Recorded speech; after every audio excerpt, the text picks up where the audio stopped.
Assalamualaikum warahmatullahi wabarakatuh. Di sini pertemuan data mining pada hari ini, aku ganti metodenya lewat YouTube karena kayaknya kalau misalkan di Zoom atau Gmeet kayaknya bakalan sedikit yang hadir. Jadi biar semuanya pada ngerti dan bisa diulang-ulang nonton lagi, aku jelasin lewat YouTube aja. Nah, nanti kalau misalkan ada pertanyaan atau ada yang mau didiskusiin atau mau nyanggah dari materi yang aku sampaikan, mungkin aku ada salah, bisa disampaikan di grup PA. Nah, jadi pertemuan kali ini kita ngebahas asosiasi algoritma a priori. Jadi, yang pernah aku jelasin di pertemuan pertama, kalau metode data mining tuh ada 5, yaitu ada estimasi, ada forecasting, klasifikasi, clustering, dan asosiasi. Nah, pada pertemuan kali ini aku bakalan ngebahas asosiasi algoritma, yaitu a priori. Jadi, sebenarnya ada banyak tekniknya, ada FP growth, ada a priori, ada chi-square, dan lain-lain. Nah, kali ini aku mau ngebahas a priori.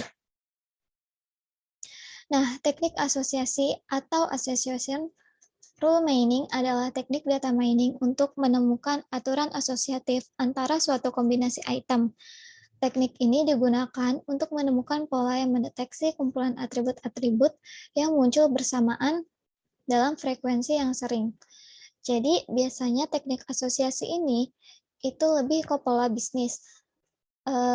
Makanya teknik asosiasi ini sering dibilang dengan affinity analysis atau market basket analysis.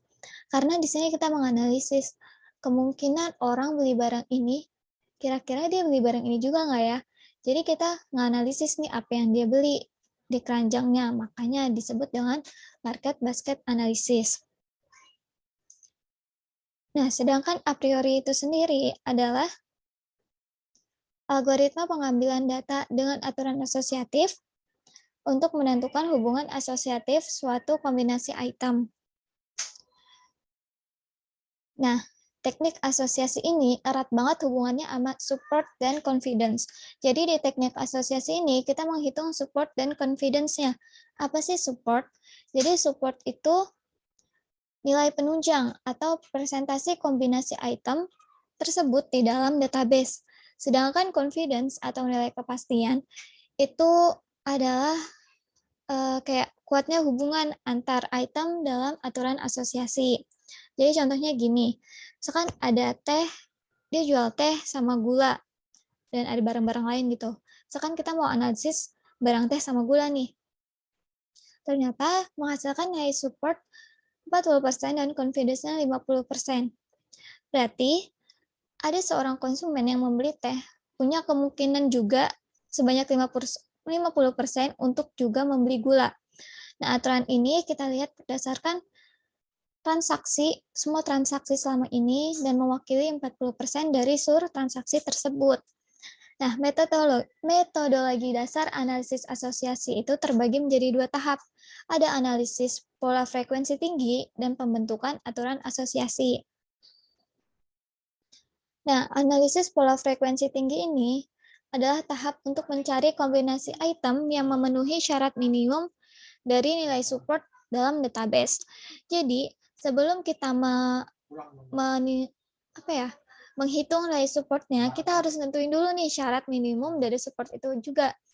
Nah, syarat minimum ini setelah kita maunya gimana. Jadi, target kita itu memenuhi nilai supportnya berapa, misalkan 40%. Ya udah, berarti nilai support minimumnya 40%. Dan nilai support yang kita hitung itu harus lebih besar dari nilai support minimum. Cara menghitung nilai support yaitu nilai support A sama dengan jumlah transaksi yang mengandung A dibagi total transaksi. Sementara untuk nilai support yang 2 item diperoleh dengan rumus support A dan B sama dengan jumlah transaksi mengandung A dan B dibagi total transaksi. Nah, pembentukan aturan asosiasi. Setelah semua pola frekuensi tinggi ditemukan, barulah dicari aturan asosiatif yang memenuhi syarat minimum untuk confidence dengan menghitung confidence aturan asosiatif A dan B. Dari aturan A dan B diperoleh dengan rumus seperti berikut, yaitu jumlah transaksi mengandung A dan B dibagi jumlah transaksi mengandung A. Contoh nih, ada data transaksi. Ada transaksi sebanyak 10 dengan itemnya, yaitu ada teh, gula, kopi, susu, dan roti. Nah, ini dimasukkan ke dalam suatu himpunan. Nah, I adalah himpunan yang sedang dibicarakan atau item yang ada di contoh data transaksi yang ada di atas, yaitu ada teh, gula, kopi, susu, dan roti. Nah, D itu adalah himpunan seluruh transaksi. Nah, di sini ada transaksi 10. Transaksi sebanyak 10, berarti kita namain aja misal transaksi ke-1, kedua, ketiga, sampai ke-10. Lalu ada proper subset. Jadi, proper itu apa ya? Sejenis. Jadi, proper subset itu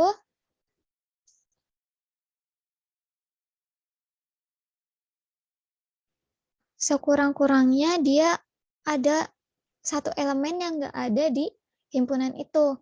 Jadi misalkan ada suatu himpunan I, yaitu A, B, C. Himpunan bagian dari I itu adalah ada himpunan kosong, yaitu nggak ada himpunannya, nggak ada anggotanya. Terus ada himpunan satu unsur, cuma ada satu anggota, dan himpunan dua unsur yang mempunyai dua anggota, dan himpunan tiga unsur yang mempunyai tiga anggota. Nah, maka proper subsetnya adalah himpunan satu unsur dan himpunan dua unsur, karena dia terdapat satu, minimal satu unsur yang nggak ada di himpunan itu. Jadi misalkan di sini di himpunan ini nggak ada B sama C, di sini nggak ada A sama C, di sini nggak ada A sama B. Kalau di sini nggak ada C, di sini nggak ada B, di sini nggak ada A. Sedangkan di himpunan tiga unsur ada semua. Dan tapi nggak kosong gitu ya. Selanjutnya ada item set. Item set itu himpunan item atau item-item di I. Ada suatu himpunan I, yaitu A, B, C. Item setnya adalah A, B, C. Terus ada AB, AC, dan BC. Nah, kayak item set adalah item set yang terdiri dari K buah item yang ada pada I. Intinya, K itu adalah jumlah unsur yang terdapat pada suatu himpunan. Jadi kalau A ini, A doang, B doang, C doang itu disebut dengan satu item set. Kalau AB, AC, dan BC itu disebut dengan dua item set karena terdapat dua unsur. Lalu ada item set frekuensi, adalah jumlah transaksi di I yang mengandung jumlah item set tertentu. Jadi intinya jumlah transaksi yang membeli suatu item set. Misalkan frekuensi item set yang membeli teh dan gula adalah 4, karena misalkan di transaksi 1 dia beli susu, teh, gula. Nah, kita mau nyari kemungkinan dia beli teh dan gula. Nah, di transaksi 1 dia beli teh dan gula. Terus kita cari lagi seterusnya. Dan kita lihat di sini ada 4. Berarti di tabel ini terdapat frekuensi item set sebanyak 4. Nah, frekuensi item set adalah item set yang muncul sekurang-kurangnya sekian kali di D. Atau sekian kali di jumlah transaksi yang ada. Nah, kata sekian ini biasanya disimbolkan dengan lambang seperti berikut.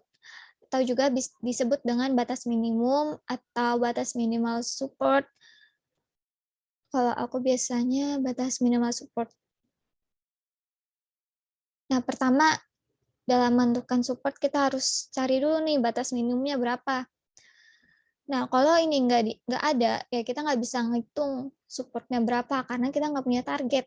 Makanya kita tentuin dulu targetnya berapa, dan ini setelah kita sesuai dengan ya kepentingan kita. Jika batas minimumnya 3 untuk teh dan gula, apakah memenuhi frekuensi item set? Kita lihat di sini frekuensi item setnya teh dan gula adalah 4, sedangkan batas minimumnya adalah 3. Berarti 4 kan lebih besar dari 3. Maka teh dan gula merupakan frekuensi item set. Nah, tahapan dalam menghitung algoritma, pertama kita tentukan dulu batas minimumnya. Terus tentukan semua frekuensi item set, seperti yang di sini tadi. Tentuin nih,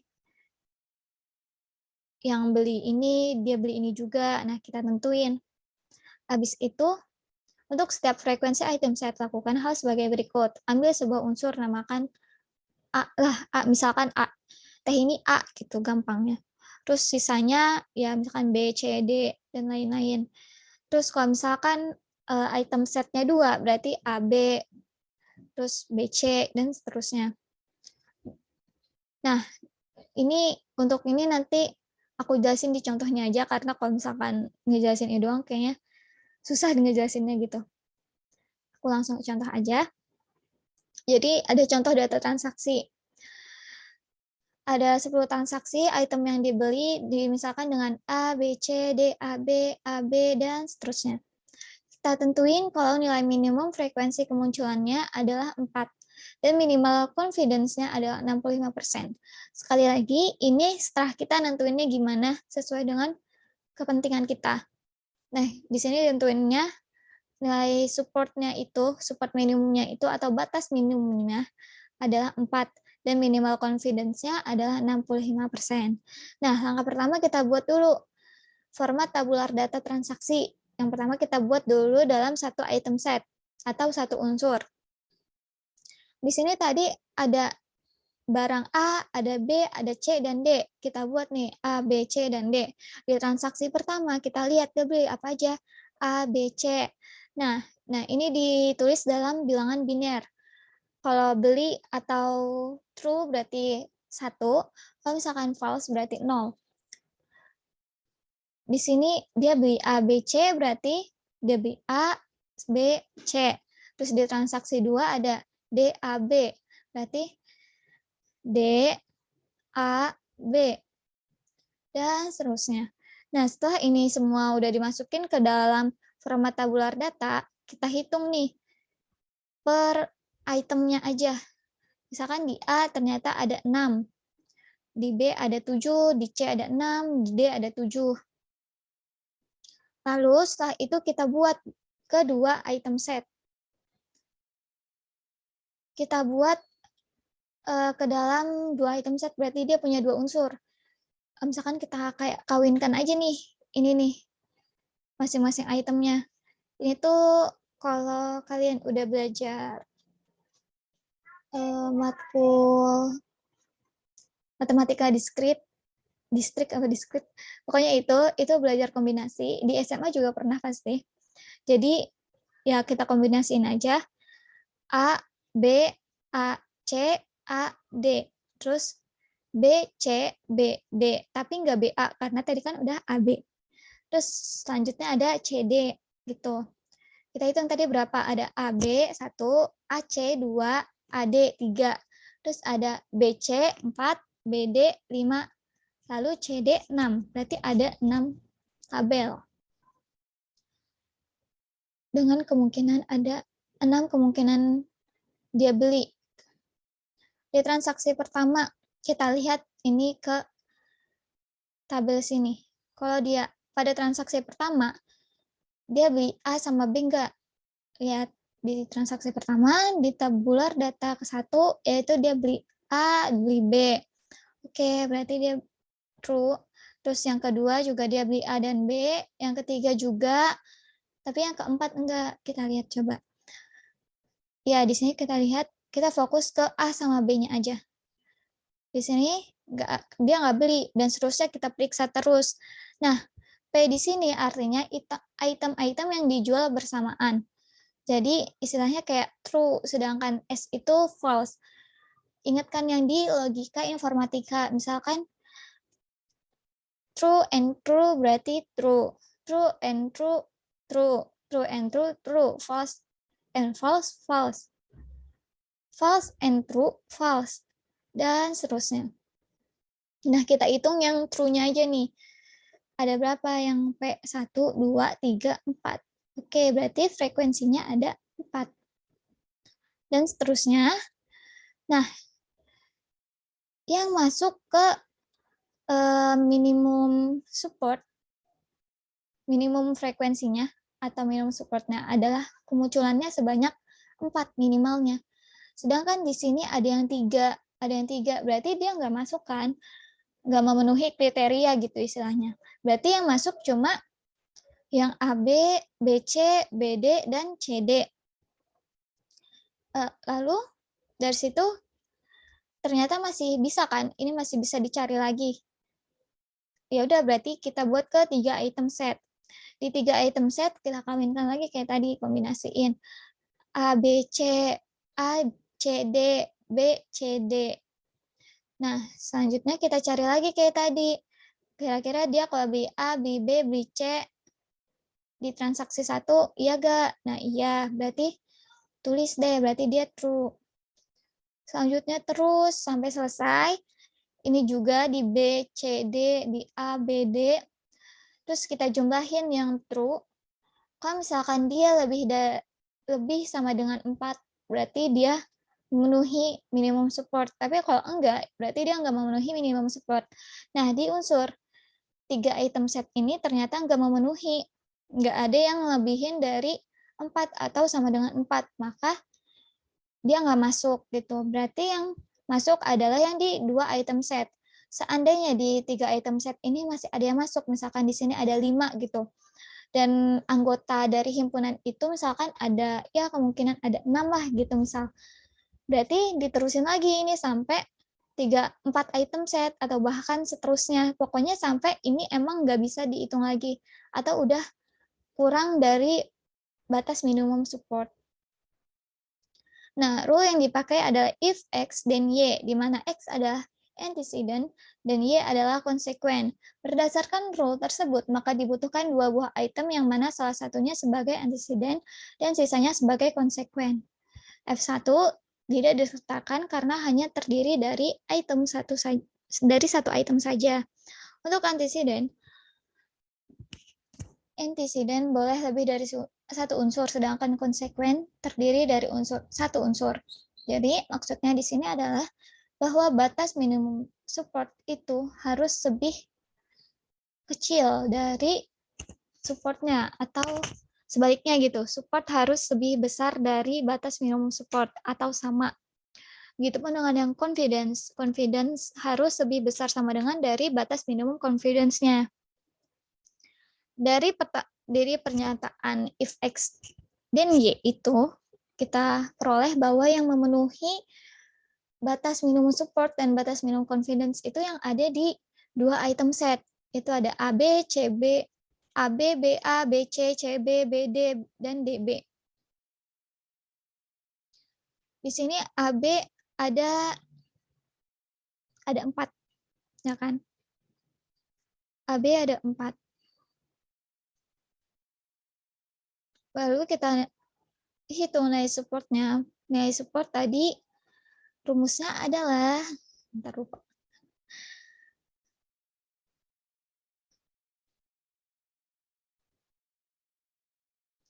Jumlah transaksi mengandung A dan B per total transaksi.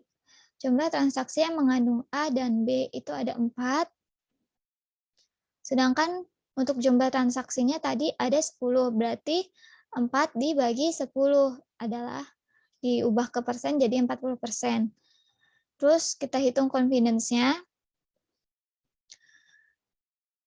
Jumlah transaksi yang mengandung A dan B dibagi jumlah transaksi yang mengandung A saja. Jadi di sini tadi kan, benar nggak ya rumusnya? Takut salah. Ya, jumlah transaksi yang mengandung A dan B dibagi jumlah transaksi yang mengandung A saja.